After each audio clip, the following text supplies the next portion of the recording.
GBHS math shorts are 5 to 10 minute videos designed to provide instruction or review of specific concepts utilized in math courses here at Granite Bay High School.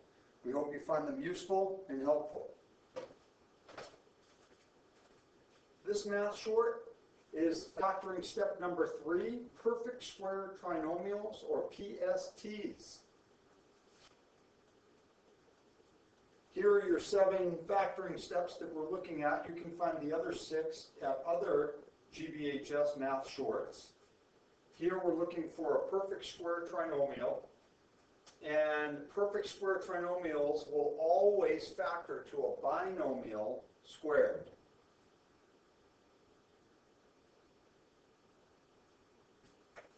So perfect square trinomials, these are the 3 characteristics you're looking for at first inspection. Has to be a trinomial, that's 3 terms.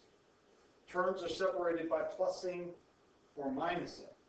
The first term and the last term have to be perfect squares, and the last term has to be positive. Now those are the characteristics of a PST, but there's more that you have to do to be sure that you actually are dealing with the PST. This is your preliminary inspection. If it doesn't have these 3 characteristics, there's no reason to continue working as if it may be a PST. If it does meet those 3 characteristics, there's 2 ways that you can utilize to tell, okay, let's see if this is in fact a PST. Now, one of them is to take half of b squared, take half of b right here. Remember, this is b right here in your polynomial. Take half of that, square it, and if that's equal to the product of a times c, then you're looking at a perfect square trinomial.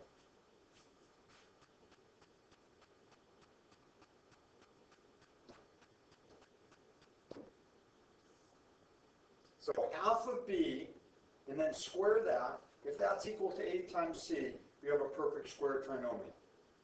The other way is maybe better if you're working with some larger numbers. You can take the square root of the product of a and c.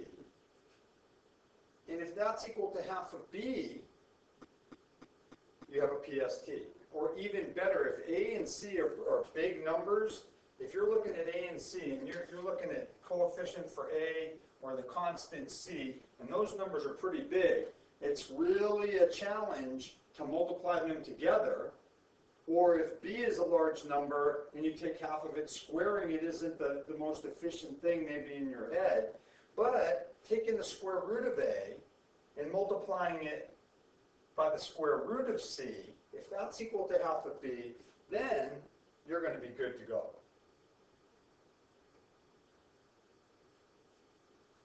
If it's a PST, the factorization is very simple, and you will always get a binomial squared. The factorization works like this. Find your first term. After you've identified I have a PST, the first term, ax squared, take the square root of that. Whatever the first sign is, whether it's a plus or a minus, that's going to go in between your 2 terms in the binomial.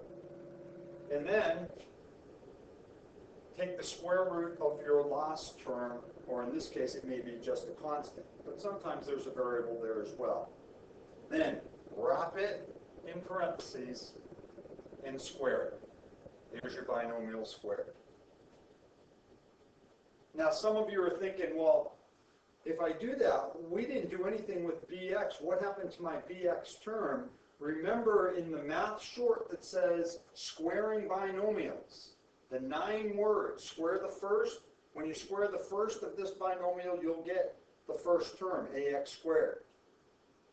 The first sign right here is going to go here, and you're going to twice the product.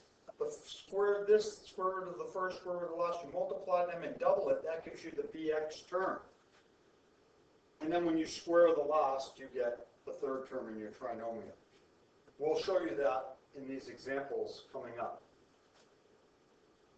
So if you have ax squared plus bx plus c, we take the square root of ax squared, the first sign, whether it's plus or minus, we don't care. We don't know whether that's a plus or minus, doesn't matter. That's going to go in the first sign spot. And then the square root of c, wrap it, and square it. And that's how a PST will always factor. So, x squared plus 8x plus 16. Remember, in this polynomial, a is 1, b is 8, c is 16. So a times c is 16. 1 times 16 is 16. The square root of 16 is 4, and that's half of 8. So this is a PST. Or you could take the square root of 1 is 1. The square root of 16 is 4. 1 times 4 is 4, and that's half of 8. Or you could take half of 8, which is 4, and square it. That's 16. And 1 times 16 is also 16. So once you've identified, yes, this is a PST, we take the square root of our first term, which is x, the first sign, which is plus, the square root of the last term, which is 4, wrap it and square it. X plus 4 quantity squared. Remember, the 9 words can check to see if you've done it correctly. Square the first. When we square this binomial, we square the first, that gives you x squared. When we multiply x in a positive 4, we get 4x, double it, 8x. Square the last, plus 16. That's exactly what we started with right here. So your factorization is correct. 16x squared plus 56x plus 49. Big numbers. Take the square root of 16, that's 4. The square root of 49, that's 7. 4 times 7 is 28. That's half of 56. This is a PST. Factoring PSTs is easy. Take the square root of the first term. That's 4x. Take the first sign, plus. Take the square root of the last term, 7, wrap it, and square it. Factoring PSTs should be easy. It's identifying PSTs that people have a hard time doing. 100x squared minus 180x plus 81. Again, big numbers, tough to work with. The square root of 100 is 10. The square root of 81 is 9. 10 times 9, 90.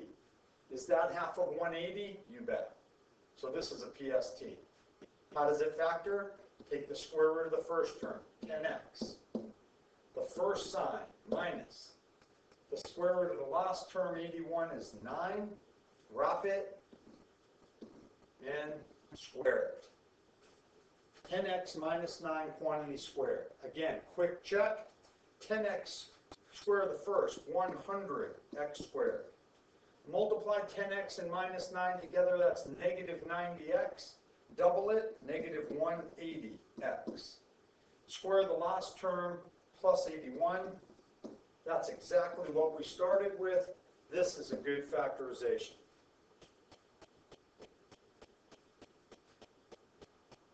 (64x squared plus 40x plus 25). The square root of the 64 is going to be 8. The square root of the 25 is going to be 5. 8 times 5 is 40. This is not half of 40. Therefore, this is not a perfect square trinomial.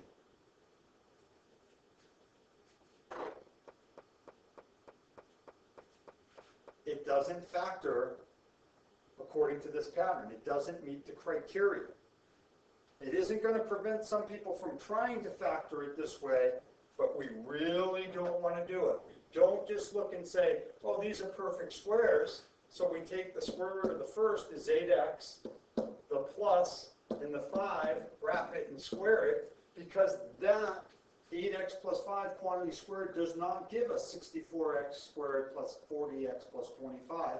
When you square this binomial, you get the 64x squared, but the product of 8x and 5 is 40x, double the product is 80x. And squaring the last, you get 25. This and this are not the same. This is not the factorization. It is not a PST. I'm not saying that it's not factorable. I'm saying this is not a PST. It is not step 3. You'll have to go to the next step, step 4. You can find step 4 in another GBHS short.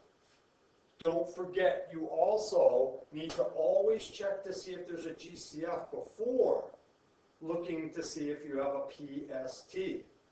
If you don't factor out what's in common, you may miss the fact that you're dealing with a PST. And remember, when factoring PSTs, you should always, always, always get a binomial squared. No deviation from that ever.